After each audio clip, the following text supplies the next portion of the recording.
کیا ہم جنت میں حوروں کے ساتھ ہم بستری کریں گے؟ کیا مردوں کو صرف حوریں ملیں گی یا ان کی بیویاں بھی ان کے ساتھ رہیں گی؟ عورتوں کو جنت میں کیا ملے گا؟ اگر عورت کی شادی کئی شوہروں سے ہوئی ہو تو وہ کس کے ساتھ رہے گی؟ کیا عورت حور سے کمتر ہوگی یا افضل؟ کیا جنت میں اولاد بھی ہوگی؟ کیا وہاں بڑھاپا اور موت ہوگی؟ کیا وہاں کھانے پینے کا الگ نظام ہوگا؟ جنت میں کون سی زبان بولی جائے گی؟ جنت کی خوشبو اور نعمتیں کس حد تک ہوں گی؟ بسم اللہ الرحمن الرحیم۔ السلام علیکم ورحمۃ اللہ میرے پیارے اسلامی بھائیوں اور بہنوں، آج کا یہ سفر بہت اہم ہے کیونکہ اس میں ہم جنت کی نعمتوں اور حوروں کے بارے میں تفصیل سے جانیں گے۔ لیکن میں آپ سے گزارش کرتا ہوں کہ اس ویڈیو کو ذرا بھی سکپ مت کرنا، کیونکہ ہر لمحہ آپ کے لیے نئی معلومات لے کر آ رہا ہے۔ بھائیوں اور بہنوں، جنت اللہ تعالیٰ کا وہ گھر ہے جسے اس نے اپنے نیک بندوں کے لیے سجایا ہے۔ جنت ایسی جگہ ہے جہاں نہ کوئی درد ہوگا، نہ غم، نہ کوئی بڑھاپا ہوگا، نہ موت۔ ہر انسان ہمیشہ جوان رہے گا اور اس کی ہر خواہش پوری ہوگی۔ قرآن کریم میں اللہ فرماتا ہے، ادخلوا الجنت انتم و ازواجکم تحبرون، یعنی تم اور تمہاری بیویاں جنت میں داخل ہو جاؤ گے اور خوش رکھے جاؤ گے۔ اس سے صاف ہوتا ہے کہ نیک عورت اپنے شوہر کے ساتھ جنت میں ہوگی اور وہ حوروں سے زیادہ حسین اور افضل ہوگی۔ اب سوال اٹھتا ہے کہ حوریں کون ہیں؟ تو قرآن میں اللہ نے حوروں کا تذکرہ کئی جگہ کیا ہے۔ سورہ رحمان میں اللہ فرماتا ہے، فیہن قاصرات الطرف، یعنی جنت میں ایسی عورتیں ہوں گی جو صرف اپنے شوہر پر نگاہ رکھیں گی۔ ان کا حسن اتنا ہوگا کہ اگر وہ دنیا میں جھلک جائیں تو آسمان سے زمین تک روشنی بھر جائے گی۔ رسول اللہ صلی اللہ علیہ وسلم نے فرمایا کہ اگر دنیا کی کوئی حور اپنی زلف کا ایک لٹ بھی دنیا میں دکھا دے تو اس کی خوشبو سے پوری کائنات مہک جائے گی اور اس کی روشنی سورج کو بھی مات دے دے گی۔ لیکن یاد رکھو، جنت کی اصلی ملکہ دنیا کی نیک عورت ہوگی۔ وہ حوروں سے زیادہ حسین اور افضل ہوگی کیونکہ اس نے اس دنیا میں صبر کیا، عبادت کی، اپنے شوہر کا حق ادا کیا، اللہ کی راہ میں محنت کی، اس لیے اللہ اسے جنت میں حوروں سے اونچا درجہ دے گا۔ بھائیوں اور بہنوں، حدیث میں آتا ہے کہ جنت میں مردوں کو 100 آدمیوں کے برابر طاقت دی جائے گی، کھانے کی بھی، پینے کی بھی اور ہمبستری کی بھی۔ یعنی وہاں کا ہمبستری ایک حقیقت ہوگا، لیکن وہ دنیا جیسا نہیں ہوگا۔ وہاں نہ گندگی ہوگی، نہ تھکان ہوگی، نہ کمزوری ہوگی۔ وہاں صرف لذت ہوگی اور سکون ہوگا۔ اگر کسی عورت کی شادی اس دنیا میں کئی بار ہوئی ہو تو جنت میں اسے حق دیا جائے گا کہ وہ چن لے کہ کس شوہر کے ساتھ رہنا چاہتی ہے۔ رسول اللہ صلی اللہ علیہ وسلم نے فرمایا، عورت اسی شوہر کو چنے گی جو اس دنیا میں اس کے ساتھ سب سے اچھا سلوک کرتا تھا۔ یعنی جنت میں بھی اصلی معنی اچھے اخلاق کے ہوں گے۔ اگر کوئی عورت شادی سے پہلے ہی اس دنیا سے رخصت ہو جائے تو اللہ تعالیٰ اسے اس جنتی مرد کے ساتھ ملائے گا جسے وہ پسند کرے گی، اور دونوں جنت میں ایک دوسرے کے ساتھ رہیں گے۔ اب سوال یہ ہے کہ کیا جنت میں اولاد بھی ہوگی؟ تو حدیث میں صاف آتا ہے کہ اگر کوئی جنتی اولاد کی خواہش کرے گا تو اللہ اس کی خواہش پوری کرے گا۔ لیکن یہ اولاد دنیاوی اولاد جیسی نہیں ہوگی، بلکہ وہ اولاد ایک ہی پل میں پیدا ہوگی، جوان ہوگی اور 30 سال کی عمر تک پہنچ جائے گی۔ یعنی اولاد کی خواہش بھی فوراً پوری ہوگی۔ بھائیوں اور بہنوں، جنت میں نہ موت ہوگی نہ بڑھاپا۔ ہر انسان ہمیشہ جوان رہے گا۔ ہر شخص 33 سال کی عمر میں رہے گا۔ نہ اس کے جسم پر بال ہوں گے، نہ داڑھی ہوگی، نہ مونچھ ہوگی۔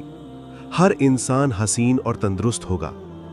نہ کوئی بیمار ہوگا، نہ کوئی تھکا ہوگا۔ جنت کا کھانا دنیا کے کھانے جیسا نہیں ہوگا۔ وہاں جو انسان چاہے گا وہ کھانا اس کے سامنے حاضر ہوگا۔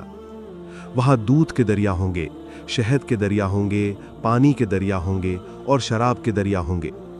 لیکن وہ شراب گناہ والی نہیں ہوگی، بلکہ پاک اور لذت بھری ہوگی۔ وہ سر درد نہیں کرے گی، نہ نشہ کرے گی، بلکہ دل کو سکون اور روح کو تسلی دے گی۔ جنت میں عربی زبان بولی جائے گی کیونکہ یہ رسول اللہ صلی اللہ علیہ وسلم کی زبان ہے اور یہی جنت کی زبان ہوگی۔ ہر کوئی عربی بولے گا، ہر کوئی عربی سمجھے گا، وہاں کوئی غلط فہمی نہیں ہوگی، وہاں کوئی جھگڑا نہیں ہوگا۔ جنت کی خوشبو اتنی گہری ہوگی کہ 500 سال کی مسافت سے بھی محسوس کی جا سکے گی۔ رسول اللہ صلی اللہ علیہ وسلم نے فرمایا کہ جنت کی خوشبو اتنی تگڑی ہوگی کہ اگر دنیا میں آ جائے تو پوری دنیا مہک جائے گی۔ بھائی اور بہنوں، جنت کے محل سونے اور چاندی کے ہوں گے، ان میں موتی اور یاقوت جڑے ہوں گے، ان کے نیچے نہریں بہہ رہی ہوں گی، ہر محل میں خدمتگار ہوں گے، ہر محل میں سجاوٹ ہوگی اور ہر محل میں حوریں اور بیویاں اپنے شوہر کا انتظار کر رہی ہوں گی۔ جنت کی حوریں اتنی پاک ہوں گی کہ اگر ان کی انگلی کا ایک ناخون بھی دنیا میں دکھا دیا جائے تو سورج اور چاند کی روشنی پھیکی پڑ جائے گی۔ ان کا حسن اتنا نورانی ہوگا کہ انسان حیران رہ جائے گا، لیکن یہ حسن صرف ان کے شوہر کے لیے ہوگا۔ جنت میں نہ پیشاب ہوگا، نہ پاخانہ، نہ تھوک ہوگا، نہ بلغم۔ جو کچھ بھی نکلے گا وہ خوشبودار پسینہ ہوگا جو مسک کی طرح خوشبو دے گا، یعنی جنت پوری طرح پاک اور صاف ہوگی۔ بھائیو اور بہنوں، جنت کا اصلی انعام اللہ کے دیدار ہے۔ رسول اللہ صلی اللہ علیہ وسلم نے فرمایا، جنتیوں کے لیے سب سے بڑی نعمت یہ ہوگی کہ صبح اور شام وہ اللہ کی ذات کو دیکھیں گے، اور یہ نعمت ہر چیز سے بڑھ کر ہوگی۔ جنت میں ہر انسان ہمیشہ خوش رہے گا، ہمیشہ جوان رہے گا، ہمیشہ محفوظ رہے گا۔ وہاں کسی کو اداسی نہیں ہوگی، وہاں کسی کو تنہائی نہیں ہوگی، وہاں ہر انسان اپنے محل میں سکون سے رہے گا اور اس کے پاس اس کی بیویاں اور حوریں ہوں گی۔ بھائیو اور بہنوں، سوچو یہ کیسی نعمت ہوگی جہاں نہ موت ہوگی، نہ بڑھاپا، جہاں ہر خواہش فوراً پوری ہوگی، جہاں ہر انسان اللہ کی رحمت میں مگن رہے گا، جہاں ہر کوئی صرف محبت اور سکون پائے گا۔ بھائیوں اور بہنوں، جنت کی نعمتیں وہیں ختم نہیں ہو جاتی، بلکہ یہ تو شروعات ہے، کیونکہ اللہ تعالیٰ نے فرمایا، فَلَا تَعْلَمُ نَفْسٌ مَا أُخْفِيَ لَهُم مِّن قُرَّةِ أَعْيُنٍ، یعنی کسی جان کو یہ بھی نہیں معلوم کہ اللہ نے ان کے لیے کیسی ٹھنڈی ٹھنڈی آنکھوں والی چیزیں چھپا رکھی ہیں۔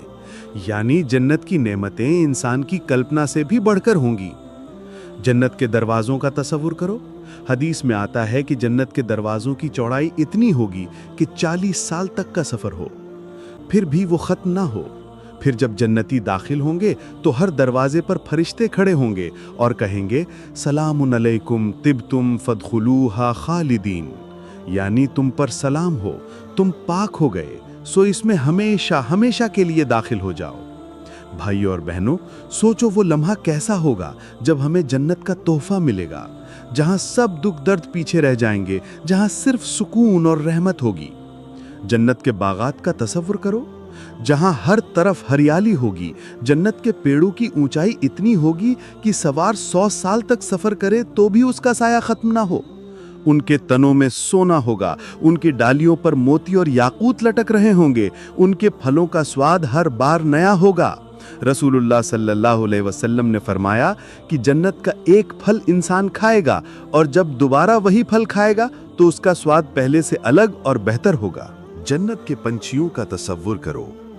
حدیث میں ہے کہ جنت کے پرندے بہت بڑے ہوں گے، ان کا گوشت جنتیوں کے لیے تیار ہوگا، اور جب کوئی چاہے گا تو وہ پرندہ اس کے سامنے حاضر ہو جائے گا، اور جب وہ کھا لے گا تو پرندہ دوبارہ زندہ ہو جائے گا اور اپنے گھونسلے میں لوٹ جائے گا۔ بھائیو اور بہنوں، جنت میں اللہ تعالیٰ جنتی کو اتنی طاقت دے گا کہ وہ کبھی تھکے گا نہیں۔ وہ چاہے کتنی بھی بار حوروں اور اپنی بیویوں سے ہم بستری کرے، لیکن اس کی طاقت اور لذت ہر بار نہیں ہوگی۔ یہ وہ چیز ہے جسے سن کر انسان کی روح بھی خوشی سے بھر جاتی ہے۔ لیکن یاد رکھو، جنت صرف شاریرک لذت کا نام نہیں ہے، بلکہ جنت کا اصلی سکون دل کا اور روح کا ہے، کیونکہ وہاں کوئی غم نہیں ہوگا، کوئی تکلیف نہیں ہوگی، ہر شخص محفوظ اور خوشحال ہوگا۔ بھائیو اور بہنوں، قرآن میں آتا ہے، لہم فیہا ما یشاؤون